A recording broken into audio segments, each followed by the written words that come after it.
Hi, this is Nishant. और पिछले video में हमने 3 क्वेश्चंस करे थे जहां पे हमने रियल वर्ल्ड प्रॉब्लम्स को क्वाड्रेटिक इक्वेशंस में कन्वर्ट किया था। एक था जॉन और जीवंती और उनके मार्बल्स जो खो गए थे। उसमें हमने ये भी नोटिस किया था कि हमें सेंटेंसेस भी अच्छे से लिखने पड़ेंगे और वो हम एनसीईआरटी से रेफर कर सकते हैं कि कैसे तुम्हें सेंटेंसेस स्ट्रक्चर करने चाहिए अपने।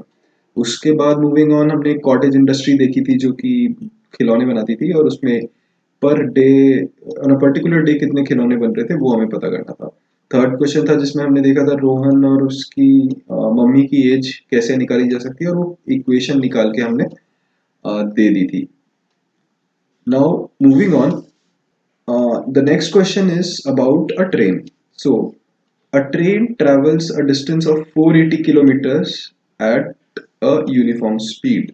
So ट्रेन है जो कि 480 किलोमीटर्स कवर कर रही है एक यूनिफॉर्म स्पीड पे, which is let us say s. If the speed had been 8 kilometers per hour less, अगर उसकी speed, so let's create a different scenario. अगर उसकी स्पीड s minus 8 होती, if the speed had been 8 kilometers per hour less, s minus 8 होती, then it would have taken 3 hours more to cover the same distance. तो suppose पहले हमारा time लग रहा था, सॉरी, या टाइम लग रहा था t, तो अब इन दिस न्यू केस हमारा टाइम लगेगा t प्लस 3। एक्चुअली देख रहे हो क्या हो रहा है, स्पीड कम कर दी तो टाइम ज्यादा लग रहा है सेम डिस्टेंस कवर करने के लिए, which makes sense. We need to find the speed of the train और हमें स्पीड निकालना है ये s। इस बार हम x यूज नहीं करेंगे, s ही यूज करेंगे। क्यों? Because it's a convention to use x but you can use any variable that you want. तो ट्रेन ट्रैवल या फिर मोटर बोट या स्पीड बोट किसी भी टाइम डिस्टेंस के क्वेश्चन में it would be very helpful if we write this formula down and remember this formula. Distance is equal to speed multiplied by time. तो suppose अगर आप किसी दिन 2 किलोमीटर पर आवर की स्पीड से चल रहे हो और 2 घंटे चलते हो 2 किलोमीटर पर आवर की स्पीड से, तो आप 4 किलोमीटर कवर कर लोगे। सिमिलरली अगर आप एक साइकिल पे हो 10 किलोमीटर पर आवर की स्पीड से और आपने से आधा घंटा साइकिल चलाई, तो आप 5 किलोमीटर कवर कर लोगे। ठीक है, so that is where how the formula works. So now let's see इस क्वेश्चन में क्या हो रहा है। तो एनीवेज ये फॉर्मूला तो याद कर ही लेना।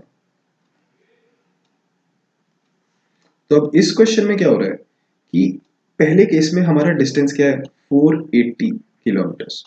स्पीड क्या है, हमारी स्पीड है s और टाइम कितना ले रहे हैं हम, t।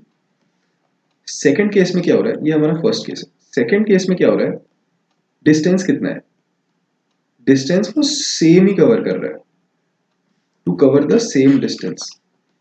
तो अगेन 480 किलोमीटर्स और हमारी स्पीड क्या है, स्पीड हमारी घट के s माइनस 8 हो चुकी है और टाइम हमारा बढ़ के t प्लस 3 हो चुका है जैसा कि हमने देखा यहाँ पे। तो अब इसे हम क्वाड्रेटिक इक्वेशन कैसे बनाएंगे। तो अब यहाँ पे हमें दिख रहा है कि हमारे पास दो वेरिएबल्स हैं, s भी है t भी है, पर हमें क्वाड्रेटिक इक्वेशन बनानी है जिसमें सिर्फ एक वेरिएबल होना चाहिए। तो हमें एक वेरिएबल को एलिमिनेट करना है, एक वेरिएबल को हमें हटाना है और हमें बिकॉज हमें स्पीड ऑफ ट्रेन पता करना है तो हम s को रखेंगे और टाइम को हटाएंगे बिकॉज हमें स्पीड का वेरिएबल चाहिए।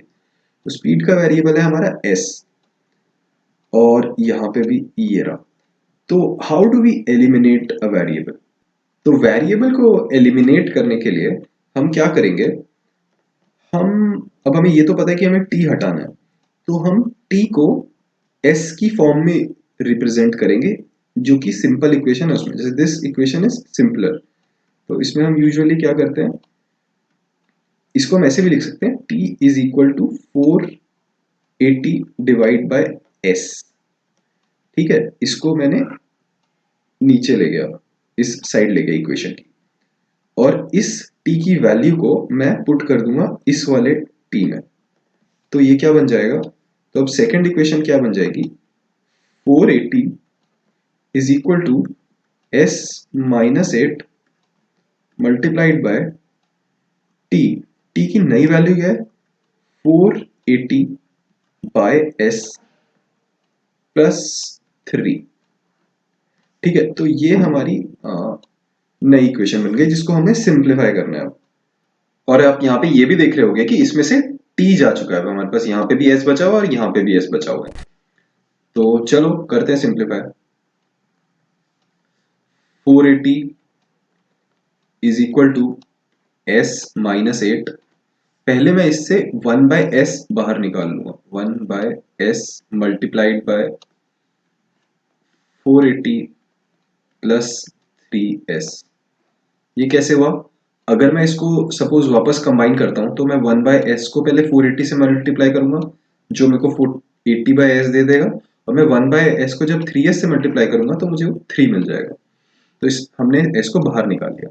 अब नेक्स्ट स्टेप में हम क्या करेंगे, हम s को राइट हैंड साइड से लेफ्ट हैंड साइड में लेके जाएंगे। तो s को जब मैं क्रॉस मल्टीप्लाई करता हूँ इस तरफ तो वो बन जाता है 480s is equal to s minus 8 और 480 प्लस 3s। फर्दर सिंप्लीफाइंग ये बन जाता है हमारे पास 480s is equal to s multiplied by 480, 480s इस तरफ भी s multiplied by 3s plus 3s square, then minus 8 multiplied by 48 minus 8 into 480। अभी मैं इसको मल्टीप्लाई नहीं कर रहा हूँ, यू विल सी वाई अभी।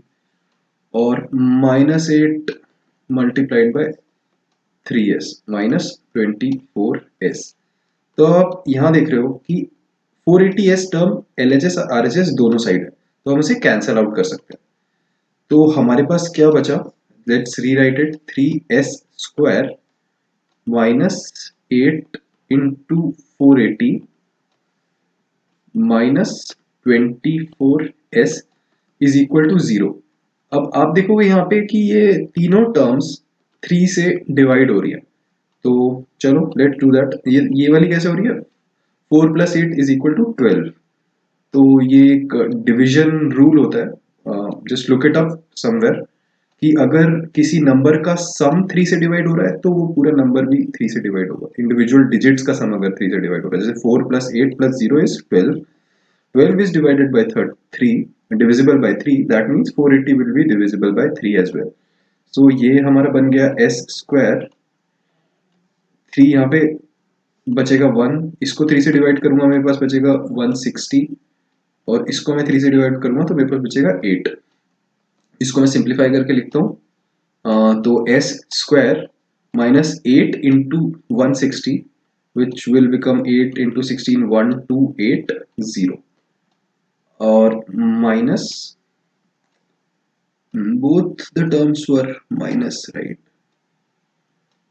480s square plus 3s square minus minus, right? So minus 8s which is equal to 0। इसको हम थोड़ा रीशफल कर देते हैं, तो it gives us s square minus 8s minus 1280 is equal to 0। तो ये हमारी क्वाड्रेटिक इक्वेशन आ गई जिसमें x की जगह हमने s यूज किया है। Again you can use any variable, but unless you have a specific reason to do that, ideally convention है कि हम x यूज करते हैं। तो इससे हमें पता चल गया कि ट्रेन की स्पीड कैसे निकाली जा सकती है। हालांकि I would not recommend using this eight an Indian railway station, क्योंकि आप निकाल के दे दोगे लोगों को कि इतने बजे आएगी, पर हमारी भारतीय रेल 10 घंटे लेट आएगी और फिर उसके बाद आपको जूते पड़ेंगे पैसेंजर्स से। तो this was this। Let's move on to the next question, which is related to cricket।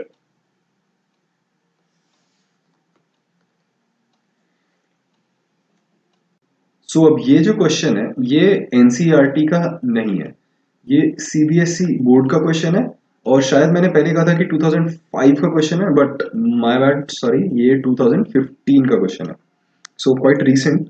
तो चलो देखते हैं क्या है।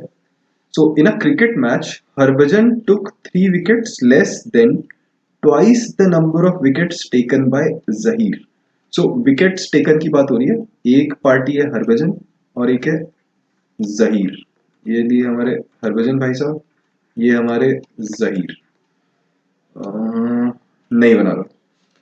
तो अब क्या है, सपोज हमने लिखा कि हरभजन ने से एक्स विकेट लिए, तो Harbhajan took 3 wickets less than twice the number of wickets taken by Zaheer. तो ये ना थोड़ा कंफ्यूजिंग हो जाएगा अगर मैं हरभजन को एक्स लूंगा, तो मैं जहीर को एक्स लूंगा। सो जब तुम शुरू करोगे let the wickets taken by Zaheer is equal to x, तो अब हरभजन टुक 3 विकेट्स लेस